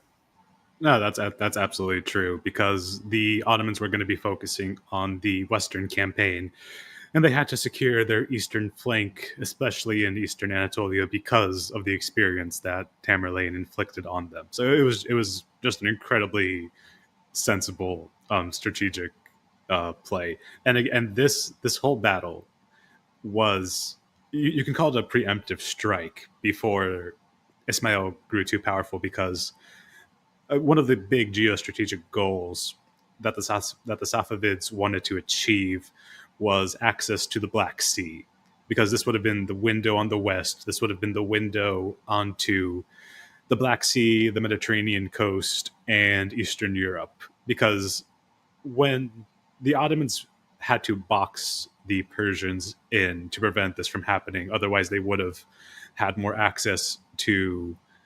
They could have inflicted on the Ottomans a second front with the Western powers. So he had to deal with one of these fronts, his Eastern Front, first of all, to prevent the alliance between the Persians and the Western European powers that the Ottomans were gearing up for in the Balkans. No, certainly, and it's also important to mention that obviously before Shalduran, the western extremity of the frontier was in the Jazeera, this northeastern corner of Syria, just east of the Euphrates. I mean, let's assume Ismail won Shalduran and defeated Selim and destroyed his army. It's very possible that from that point he could have pushed into the Levant, where you've got the large Shia population in Lebanon. He could have sponsored a revolt and possibly have conquered the Mamluks, and then the Safavids would have had access to the Mediterranean, and then it would have. I mean, he would have virtually doubled the size of his empire. But no, the Safavids lose Shalduran, and Selim then is the one who goes on to then conquer the Mamluks, and then also become the custodian of the two holy mosques of Medina and Mecca, and claim the caliphate. So again, there's a real Shalduran really represents a very much a lost opportunity for Ismail and the idea of a Shiite revolution, because he very there was, for a moment, he could have had a great Shiite empire that stretched from Egypt to Central Asia, and that and I think history would have been very different had that happened, and the Ottomans would have been much more, I think, hemmed in that circumstance. Absolutely, they would have faced an immediate two fronts war, one from the Western Europeans and one from the Persians, and the Mamluks, who were controlling the Hijaz and the Eastern Mediterranean from Egypt all the way up to Syria and Lebanon. That would have been, they were incredibly in a weakened state at that time. It would have been very easy for Ismail to have conquered the Eastern Mediterranean and given him access to Europe to box in the Ottomans. And so the Ottomans had to do a preemptive strike to prevent that from happening. No, and just another comment from John, not real name. They were right next to the Portuguese at the time. Yes, so it's a bit hard to see, but if you look down at Ormuz, the island that's in the Persian Gulf, so the Portuguese Captain General of the Indies, Alfonso de Albuquerque, he successfully conquers Ormuz from the Safavids in 1515, and the Portuguese hold it until 1622, so over 100 years. And so the Portuguese are very much dominating a lot of the trade of the Persian Gulf at this time. And the Portuguese also control Bandar Abbas, which is another port, and they also control Muscat, which is in Oman. So the Portuguese are very much the one sort of window on the west they have, though it's a very hostile one, because the Persians are not particularly happy with the Portuguese presence there, and it wouldn't be until Shah Abbas that they're evicted. Right. And there was at this point, before we wrap up on Ismail, I want to just talk a little bit about the Ismail's sort of his government reforms and administration. So it's worth looking at a lot because the Kizilbash have a very hostile relationship with a lot of the Persians. Very interestingly, they have a slur for the Persians called Tajiks, which we all may recognize from Tajikistan. Yes, Tajik is a Turkic slur for a Persian. And so literally the entire country of Tajikistan is just one Turkic ethnic slur. And it also represents the fact that the Tajiks in Tajikistan, they speak their language uses a Persian script and is more closer to Persian than it is to any of the other Turkic languages in Central Asia. And what ends up happening is Ismail encourages the settlement of Kizilbash in these newly conquered territories, and they've got these pasture lands called the Soyurgal, and then he points them to these various governorships and state positions. And the important state positions are that of the Vakil or regent, who's in charge of the affairs of state and also important for leading armies in the field. And another position is the Califat al-Khulafa, or the Caliph of the Caliphs, the chief of deputies, who's the chief responsible for the management of religious relations between the Shah and the Kizilbash.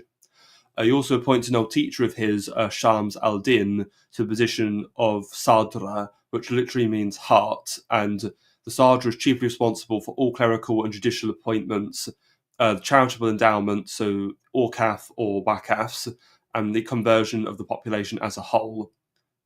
And he also appoints a former Persian guard to the position of vizier for overseeing the accounting collection of taxes. So, again, about how as time goes on, he does start to put more Persians in positions of the of government as time goes on, and less of the Kizilbash.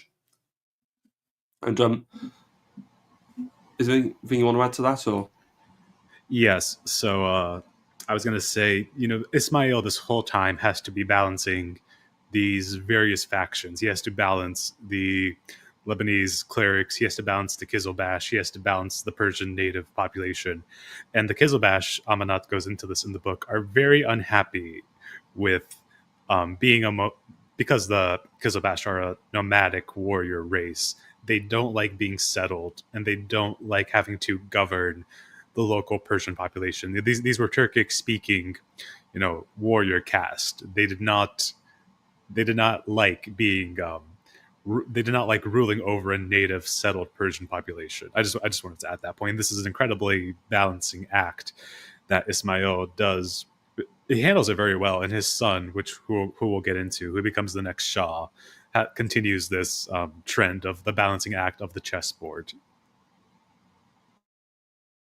Certainly, and just to touch up on the last few years of Ismail's life. So one positive development is that he starts patronizing the arts. So like all great kings of Iran, he's obsessed with Ferdowsi's Shahnameh. Again, Ferdowsi was a 10th century poet who was patronized by Mahmud Ghazni, a great Persianate conqueror, and the Shahnameh is this epic poem of all of Iran's mythological heroes and kings. Just to draw a comparison to Tolkien, it's almost a bit like a Persian Silmarillion, if anybody's read that. And because you mentioned he names one of his shahs after the Arabic word for vengeance. Well, his other three sons, including his heir Tamaz, he names after famous heroes and kings of the Shahnameh. And he actually has a royal workshop constructed where he has a lot of these Persian miniature painting. He patronizes and even works in the workshop as an apprentice.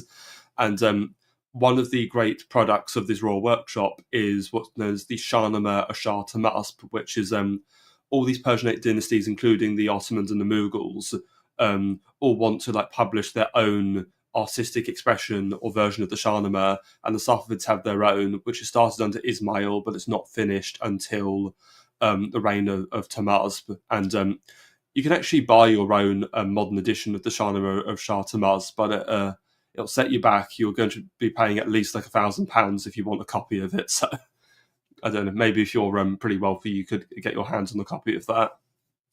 Yeah, there's a very sad story of how these how this incredibly important cultural piece gets in the hands of Western museum, I guess, auditors or connoisseurs, and they actually split and tear up the book into separate artistic pieces and sell them off individually.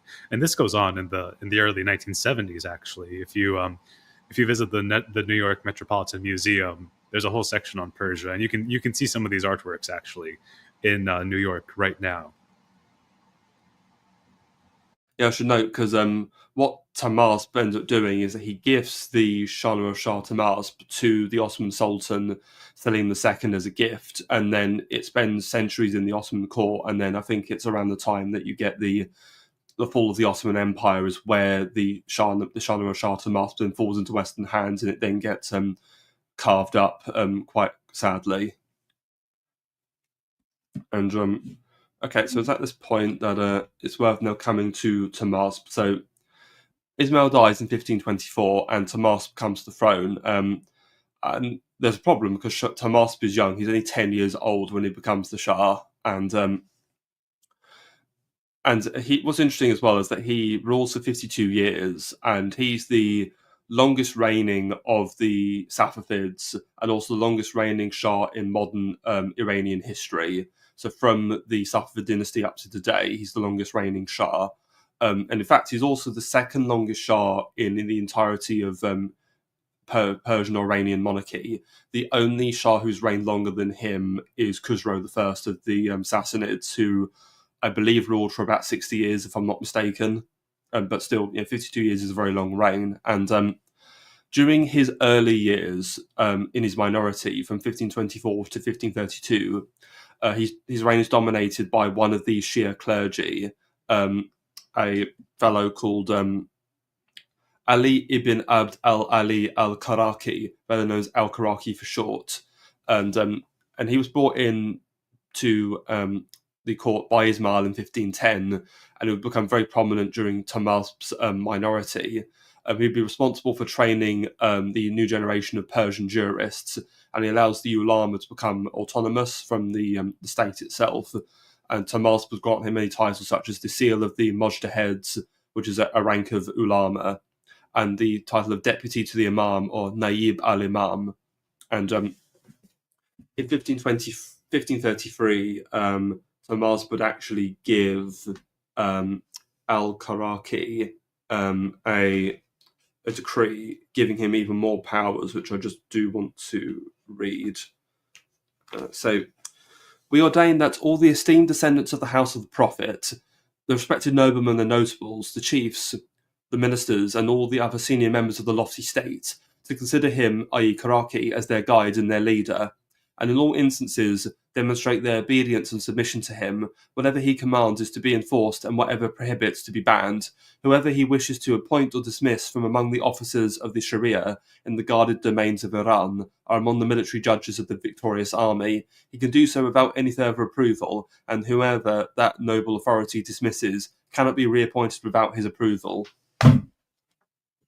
Yep, so he's able to really concentrate a great source of power under him. And al-Karaki, though, does die in 1534, which is obviously 10 years into the reign, and which is shortly after Tahmasp assumes his majority. And so again, you really see the great concentration of the power of these these Arab clergy in the ulama. And it's also worth looking at a lot of the other decisions made by him, because Tahmasp actually goes a step further, and he also grants al-Karaki the right to appoint leaders of congressional prayers, the Imami Jame, which was a novel appointment, as traditionally this was not granted to a jurist. And al-Karaki goes on to promote the concept of taqlid, or emulation, which is the promotion of the idea that as a worshipper of Shia Islam, there is a particular mujtahid or clergyman that you will emulate or you'll follow for guidance, almost to the letter. And this is a practice that still goes on today. And Al-Qaraki also normalizes the denouncing of the Sunni other. And is there anything you want to add regarding Al-Qaraki at all? Or? Yeah, Karaki was a very controversial figure. Even at the time, he was a very controversial figure. The Karaki family is a very famous Shiite Lebanese family. Still to this day, it's a very famous family. And one of the things that he also does, because he has many students and many disciples in the religious Shia schools that are popping up all over Iran, is that he declares the Safavids as descendants of the eighth Imam. The eighth Imam, whose name is also Ali, and we talked about how Herat is the site of is the burial site of the eighth Imam, and this further legitimizes the Safavids as the holy rulers and gives them Shia legitimacy by these clerics, as descendants of the house of the Prophet, because all 12 imams are descendants of Ali and Hassan and Hussein. It gives them that legitimacy. And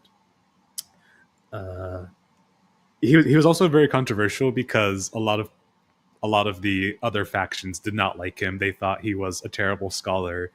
They thought he plagiarized a lot of a lot of Islamic work, and that's what I wanted to add on Karaki. But at the same time, as this was happening, I think one of the most important decisions that Tahmasp does is he moves the imperial capital from Tabriz to the city of Kazvin, which is much deeper in the Persian interior. Tabriz is basically a border. It's basically a border town with the Ottoman Empire. To it's very close to the Ottoman border, and moving it into the Persian interior also separates the Kizilbash faction from their ancestral homeland. It's very similar to how Louis XIV moves his court from Paris to God damn it, what's that city? Is it Verdun? Of Versailles. Versailles, yes. Versailles is not that far away from Paris. It's really like it's more of a palatial complex. I mean, Kazvin is, just to go back to this map. I mean, Kazvin, as you can see, is much further from Tabriz than Versailles would have been from Paris. It was more because, as you can see, with this territory that's been lost in the west, Tabriz is now much closer to the frontier, so it's sensible to move the court and capital to Kazvin because it's much more secure and less likely to be sacked and occupied by the Ottomans.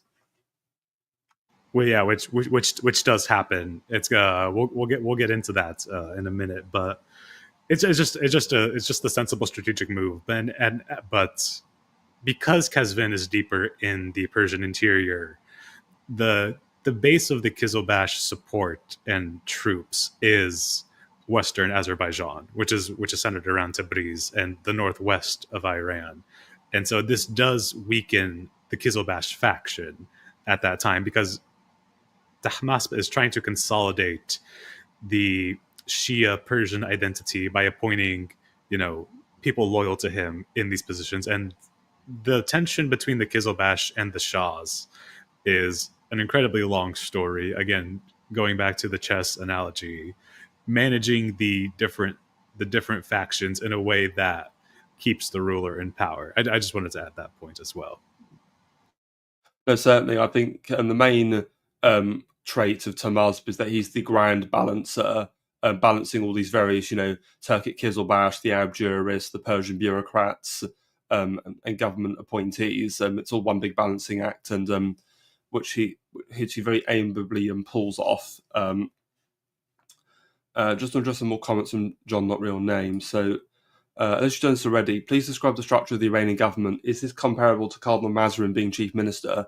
What's the power of the nobility? Yeah, I could definitely see that with Al-Qaraki kind of being a bit like a Persian Mazarin of sorts. Well, the nobility were largely the Kizilbash tribal chiefs. In terms of the government structure as a whole, one thing I am thinking of doing is I recently acquired a a translation of a Safavid government manual called the Tadirat al-Muluk, and it was a very late government manual that was published in the early 18th century, and that really, and in that it goes a lot into these various court positions of the Safavid government. And so what I'm thinking of doing is doing a special stream for the series where I actually read the Tadkirat al-Muluk and go over some of the commentary by the translator Vladimir Minorsky. So if you're interested in that, John, not real name, I'd recommend you give that a watch when I get round to that. And also, so I thought you were saying Thomas. No, Tamazb, not Thomas. And also, question for you, Younger. So descending from Muhammad is like being chosen by God. Yes, well, in the Islamic world, if you're descended from the Prophet, you have a title called Sayyid, which means you're descended of Muhammad.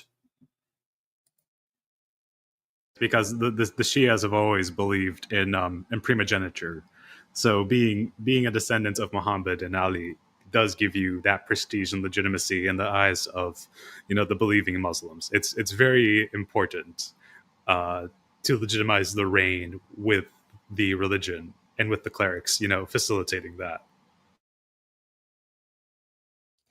Oh no, certainly. And also this Moscow to Petrograd, a better example.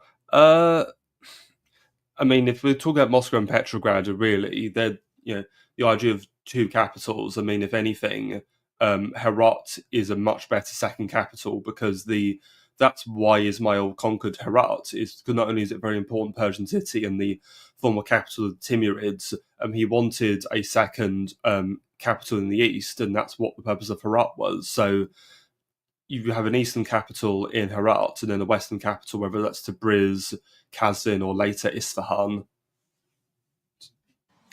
Yeah, I mean, Tabriz was for a very, very long time, for centuries, it was a huge cultural, political, economic zone. And Kazvin is not the capital of the empire for very, very long. It was the correct strategic move at that time. But it was a very temporary move because after Tahmasp, I believe it was Abbas the First who moves the capital to Isfahan, again, which is also very, very deep in the Iranian interior. That becomes the capital for the next 300 years. So it was only the capital for a very short period of time because of the threat of the Ottomans. No, certainly. And here on the right, this is the this is the only surviving gate of 7 that existed for the Safavid royal complex in Kazvin. So yeah, you've got this gate, the Ali Kapu gate, and also the royal pavilion still stands as well. If anybody decides to want to visit Iran and have a look. So in terms of Tamazb, so it's very interesting because unlike Ismail, who indulges in a lot of these, very esoteric Sufi religious beliefs, Tamazb is a lot more conventionally religious and pious. He very strictly observes a lot of Shiite purity laws, and so he actually completely forswears any alcohol. And there's also probably a personal element because remember his father did become a drunk towards the end of his life and did probably die of alcohol poisoning. So there's probably personal reasons why Tamazb did not want to go down that path. But he would also help lay down a lot of the traditional Shia customs and rituals in Iran.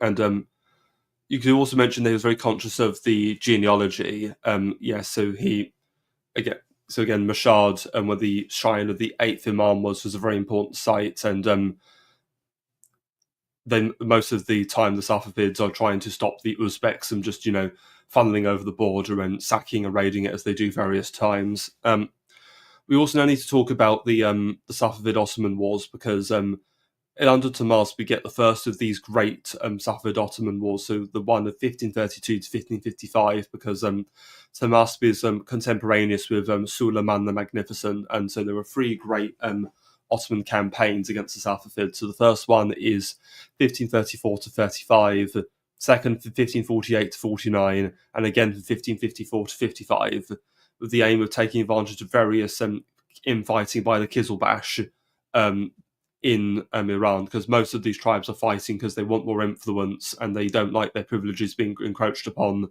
by these Persian bureaucrats. And in response to the Ottoman Janissaries, Tomas starts an innovation. He launches several raids into the Caucasus, and particularly Georgia, to capture Christian, Armenian, and Georgian slaves. And this is a practice that goes all the way back to the Abbasid Caliphate, where they would enslave non-Muslims as what are called gulams, from the Arabic word for collar. And so these slaves are forcibly converted to Islam, and they're used either in government or they're recruited as soldiers. And this is what Tamaz does. He revives this old practice of like a slave or service, bureaucracy, and military. And so you could almost say, for some like to compare the Kizilbash to the Janissaries, but no, I'd say the Gulams are a much better comparison in terms of how they actually function, and the fact they were made in a deliberate response to the Ottoman Janissaries.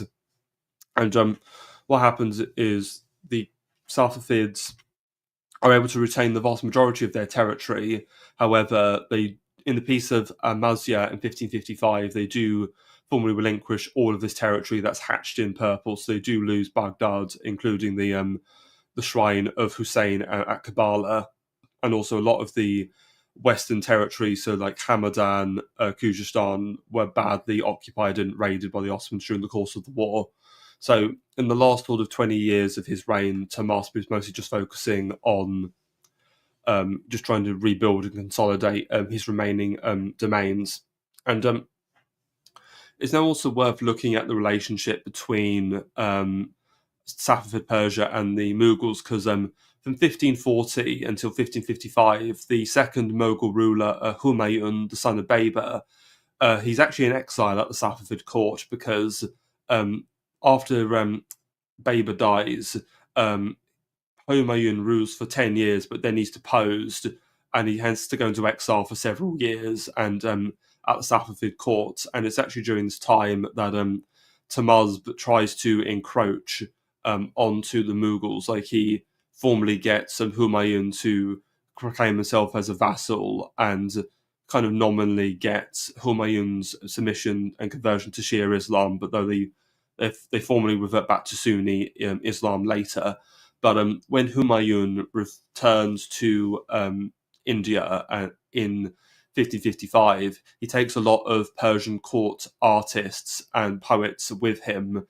And from this point, we see a grand Persianization of the Mughal court, which is and what's also interesting, because it's actually around that time that because Tomas patronizes a lot of art and culture in his early reign, but as he starts to become more conventionally religious, he does start to become a bit iconoclastic, and he starts to see a lot of the art as being a bit decadent and not sufficiently pious. This is probably largely the influence of the ulama and the mullahs, that he then sends a lot of these artists off into exile, and they all go off to the Mughal court to find jobs. And Pedro lost hunger. Oh, hello. Oh, sorry about that. I think I was having an internet issue and I had to jump back in. I caught most of the Mughal Empire explanation. Yeah, continue. Oh no, I was just finishing up. Just to address some more comments of John, not real name. Why were Islamic empires obsessed with slave bureaucracies? Was the need for a loyal one something that set Europe and Orient apart? So was the Orient more bureaucratic? Well, ultimately, I think there's an element of, because in Islam, you cannot enslave a fellow Muslim. So in order to get slaves, you have to go off and enslave these non-Muslims and then convert them.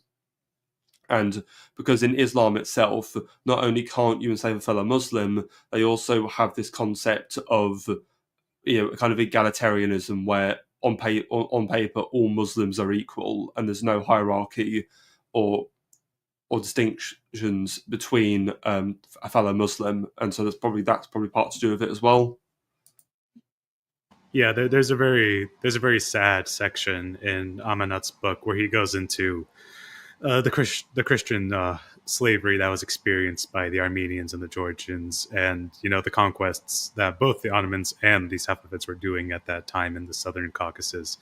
And many Christian monasteries and holy sites were desecrated and taken over, and it was very sad. This, and there was a dual purpose of getting foreign troops, I mean foreign in the sense of not Muslim, to be loyal purely to the emperor, and also to replenish the military and and to replenish the harem, because of those egalitarian reasons. They had to poach um, the Caucasian populations for military and sexual purposes, which is a bit gruesome.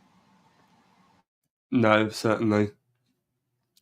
And so it's from that point that because I will actually say another stream I'm thinking of doing is I found out that last year because Tomas wrote a series of memoirs towards the latter years of his life in his old age, and last year the memoirs actually got translated into English for the first time.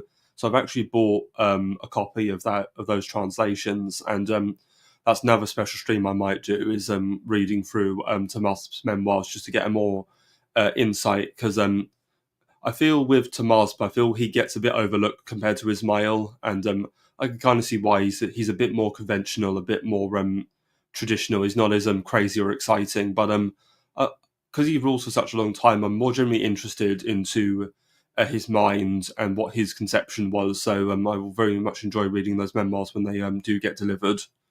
And we now need to look at the succession. So to finish up this stream, we're going to end on a bit of a low note, because things get rather messy and chaotic towards the latter part of the 16th century. So when Tomas dies, there's no dedicated heir, or designated heir rather. And the reason for that is on the right here we've got his elder son Muhammad. So Muhammad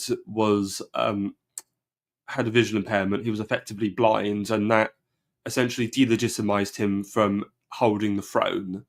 But his next eldest son, Ismail, was a bit of a debauched psychopath, and so he has Ismail imprisoned in a fortress in the Caucasus for about 20 years, up in Azerbaijan, and what ends up happening is there is a power struggle where the Kizilbash start to play the various different princes off against each other to see who can mount the throne, and then by virtue of that, the Kizilbash then extend their own influence behind their candidate.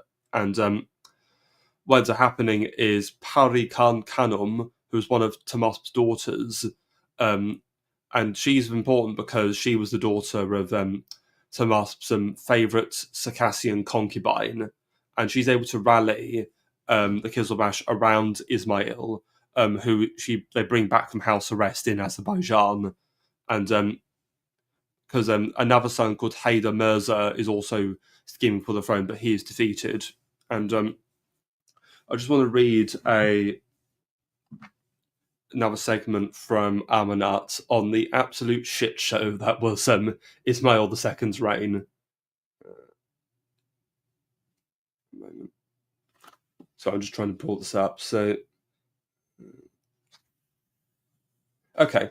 Ascending the throne in Kazvin as Ismail II, the new Shah, an eccentric opium addict with a temper, had his own agenda. His evil mix of grudges and paranoia, the product of 20 years incarceration on charges of immorality, soon shook the empire. Brushing aside Pari Khan, the new Shah, ordered a mass execution of nearly all the eligible princes of royal bloods, including his own brothers, as well as the opposing chiefs of the Kizilbash and the Sufi guards at his court. Though brutal, the carnage was meant to consolidate Ismail's power, an anxious retraction, no doubt, of his father's delicate balancing act. However, moreover, Ismail II entertained revisionist views critical of the religious policies of his father. What made his short and bloody reign remarkable was a desire to abandon the Safavids' extreme anti-Sunni propaganda and practice of insulting the early caliphs, and to put an end to the forced conversions and other forms of Sunni persecution. He was daring enough to order the removal of anti-Sunni mottos from the walls of mosques and public places. He appointed to government offices prominent Persian officials with well-known Sunni sympathies, in open defiance of the Arab jurists and their growing followings. Such measures were bound to cause uproar not only within the Qizilbash and among the jurists, but also at large in a society exposed to decades of anti-Sunni propaganda. Ismail II's life soon came to a sudden end, for reasons not entirely unrelated to radical revisionism. He was found unconscious in his private quarters together with his lover, a young man of humble origins, after a night of nocturnal wandering through the taverns in the capital.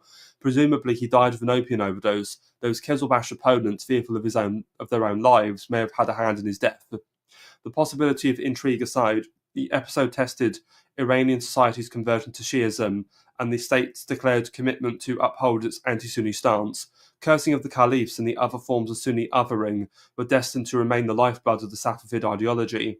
It's possible to imagine that, were it not for his mysterious death, Ismail II and his supporters would have been able to overcome the rabid ideologues and allow for a more inclusive society with less harassment of nonconformists, fewer clashes with Sunni neighbours, and perhaps even a decoupling of the states from Shi'ism as its official creed. Ismail II's death plunged the Safavid state and the empire into a decade-long court intrigue and ensuing contest for succession, resolved only through a protracted civil war. Lacking any other choice, a council of the Qizilbash chiefs, who temporarily reached a semblance of unanimity after Ismail II's death, brought to the throne Tahmasp's senior son, Sultan Muhammad, with the throne name Khodabander, God's slave. He proved a mere nominal ruler over a Qizilbash oligarchy.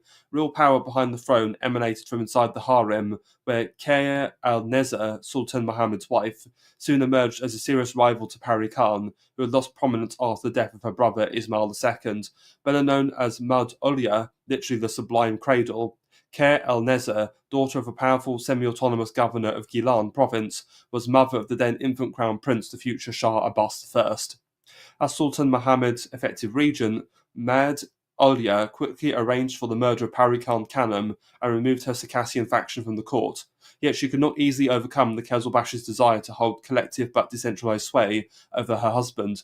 Even hefty payoffs for many years of outstanding salaries could not guarantee their loyalty. On the contrary, a fresh Ottoman invasion of the Safavid Caucasian provinces furnished the Qizilbash with an excuse to scold Mad Ulya for her reluctance to annul the 1555 peace of treaty and go to war with the Ottomans. Unwilling to put her up with her, in 1579, a group of Qizilbash chiefs broke into the royal harem en masse, pulled Mad Ulya from her husband's arms and cut her to pieces. The trumped-up charge against her was having an illicit affair with a Tatar prince of the Crimean Giray dynasty, who was then residing as a refugee in the Qazvin court. The internal bickering offered the Ottomans a fresh opportunity to march deeper into Safavid territory. A passage in Al-Amara Abbasi, an official Safavid chronicle of the early 17th century by Iskander Beg Munshi, himself a Qizilbash, depicts the complexity of the ongoing power struggle. As the Shah began to give out from the royal treasury with exceeding generosity, every day chest after chest of golden coins was brought in from the treasury and given to the army officers in abundance. Because of hard-headed and self-serving conduct of the Qizilbash, their affairs turned into conflict and animosity, and duality permeated within military ranks. As the news of contention and lack of discipline among the Qizilbash spread, and as terrible faults began to appear in the state, the enemies among the rulers at the time, who were awaiting such a day, welcomed the opportunity and nursed new ambitions towards the land of Iran from the east and from the west. Between 1578 and 1590, while the Safavid Empire was at its weakest, the Ottoman Sultan Murad III, 1574 to 1595, in clear breach of the 1555 peace treaty of Amasya, conducted at least 4 devastating campaigns to capture Azerbaijan and the Caucasus. The 1584 Ottoman campaign, reportedly consisting of 300,000 troops and 600 guns, attacked under the empty pretext of relieving the Christian Caucasus from Iranian oppression and avenging the murder of Ismail II. In the course of several engagements, the Qizilbash defences crumbled, and the Ottoman forces once more occupied all of the western Safavid provinces, from Georgia and Armenia to western Azerbaijan, Kurdistan, Rilistan, and Khuzestan. After bloody battles of 1585, Tabriz fell, and this time the Ottomans were there to stay. They retaliated indiscriminately against a resistant population, destroyed some of the city's most important wards, built new fortifications, and for the first time sold the captive Shia men, women, and children to slavery or to indenture in the Ottoman European provinces. Devastating raids by the Uzbeks into Safavid Khorasan soon followed. The periodic occupations of Balkh, Marv, and even Mashhad exposed the Safavids' strategic weakness in the face of the two-front offensive and led to the enslavement of the local Shiite population, who were carried away and sold in slave markets of Central Asia. The fatwas of the Sunni muftis in Istanbul and Bukhara legitimized enslaving the Safavid subjects on the grounds of their heretical Shiite beliefs. The Safavids retaliated by capturing Turkmen slaves. So you can see that things have gone to absolute bedlam, where you have a weak, crippled Shah being dominated by his Kizilbash, who are just murdering anybody who opposes them, and then the Ottomans and Uzbeks are overrunning the western eastern provinces, dragging off the newly converted Shiites into slavery. Is there anything you want to add to this catastrophe that's befallen the Safavids? Oh yeah, it was an incredibly bad period of time. As you just mentioned, Tabriz was captured in 1584, and then the Uzbeks then very quickly afterwards captured Herat, which were the two most important Persian cities of the empire. Tabriz and Herat were under occupation at this time. This was an incredibly difficult period of time for the empire, and I want to go back to I want to highlight one of John Not Real Name's comments of I guess fratricide and slave bureaucracy was common among the Islamic empires. Absolutely. Both the Ottomans and the Persians had this structure. It was mostly as a consequence of the harem system and the lack of. So you have this harem of dozens of women, mostly foreign, whether they're Armenian, Georgian, Circassian, etc., having sons of the emperor, and each of these powerful women concubines, just like in the Ottoman Empire, would gain the political power of other factions and try to put their son onto the throne at the expense of the other concubines. And this happened all throughout the Ottoman history and all throughout the Persian Safavid history because of the harem structure. And it's incredibly similar how this happened in both empires. There's this stereotype that, like at that time, there was a big stereotype of like these Eastern empires are just ruled by women and eunuchs in the court, which has a very long history because of that harem system and not having the European like traditional marriage structure, because in Islam you could have multiple wives, and this obviously created political instability. When the ruler dies, all of his sons vie for the throne and have to commit fratricide of all the other sons of the concubines to secure their reign. And I just wanted to bring that up.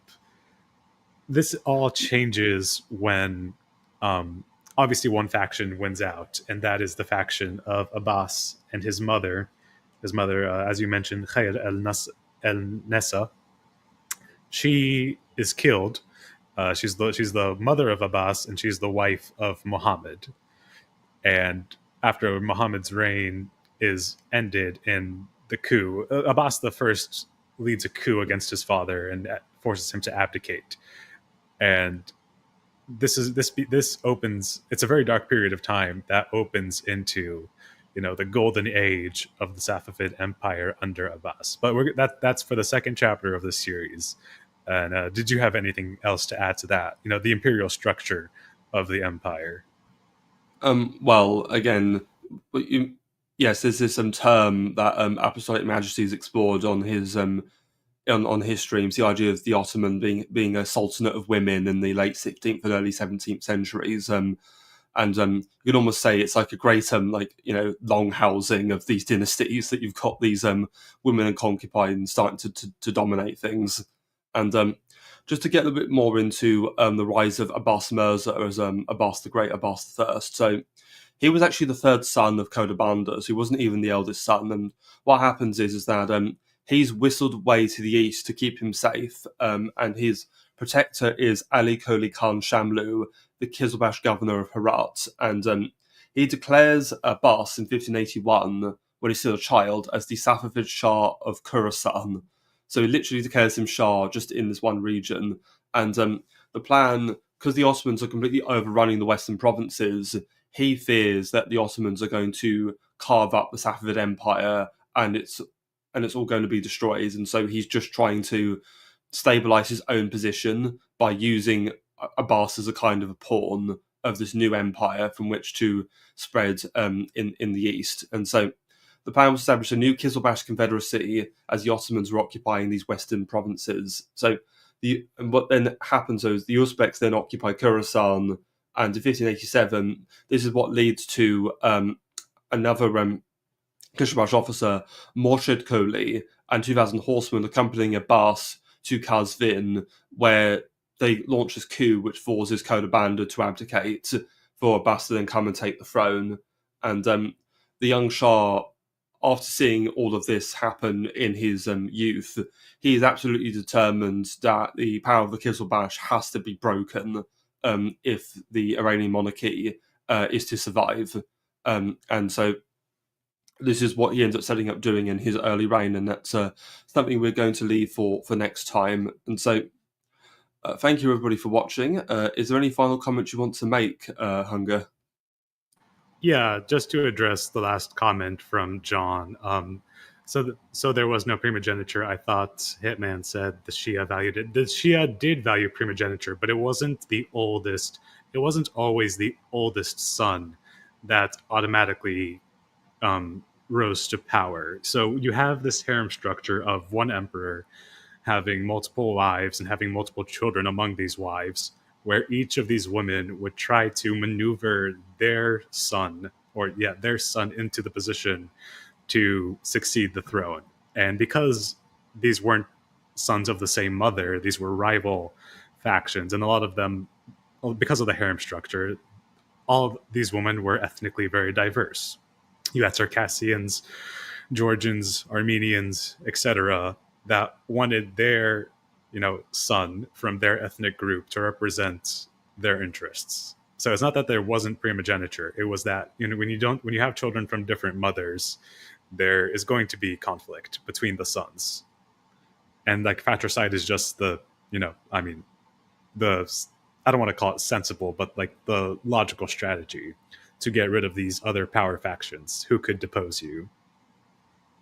No, it's very interesting because that's something John Baggott Glubb talks about on his books on the Arabs. You see this a lot under the Abbasids, where because the Umayyads very strictly enforce that any children born to non-Arab mothers do not have a claim on the caliphate, whereas in the Abbasids, children of concubines can still claim the throne, but their claim is weaker than a fully legitimate offspring of a marriage.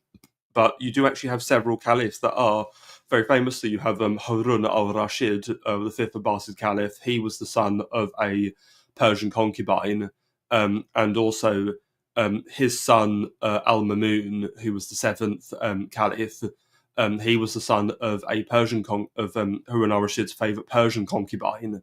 And you speak of this idea of identifying with certain ethnic groups. Well, al-Mamun very strongly identifies with Iran in the east, because when Harun al-Rashid dies, what he does is that he has so Mamun is his eldest son, but he's only elder by his second son, Al-Amin, by 6 months. But because Al-Amin is a fully legitimate, because he's the son of Harun al-Rashid's wife, Kaisaran, Al-Amin has a stronger claim. But because Harun has such favoritism for his second son, he effectively partitions the empire between the two. He gives Amin gets the caliphate, but he makes Mamun the governor of the east, the governor of the Persian provinces.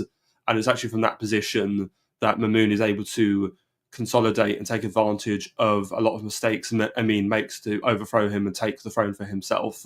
But yes, in under Mamin, you see a lot of sponsoring of a lot of Persian scholarship. So just to give you a historical example of what you're talking about with the harems and concubines. It's not the most intuitive or clean line of. That is the history of these Islamic empires and the circumstances they found themselves in. The Europeans had it much simpler. I'll just say that. No, certainly. Okay. Which is not to say there wasn't fratricide in Europe, but that's for another time. That's for another time. Fratricide, but perhaps we say sensible levels of fratricide as opposed to what we see coming out of the Ottoman Empire and the Safavids. Absolutely. Okay, well, thank you everybody for watching. So for the next episode, we will be looking at the height of the Safavid Empire. So Shah Abbas I through to Shah Safi and then Shah Abbas II. So 1588 until 1666. And as I said, I'm also going to be doing a couple of other special episodes. So the one on Shah Tahmasp's memoirs, and also another one looking at the Memorial of Kings, the Safavid government manual. So not sure when I'll have those done, but they'll be at some point in the future. So let me just make sure we've not had any super chats. I'm just going to refresh Entropy. Okay, no super chats. Don't worry, John, not real name. I love these questions. It really stimulates the brain.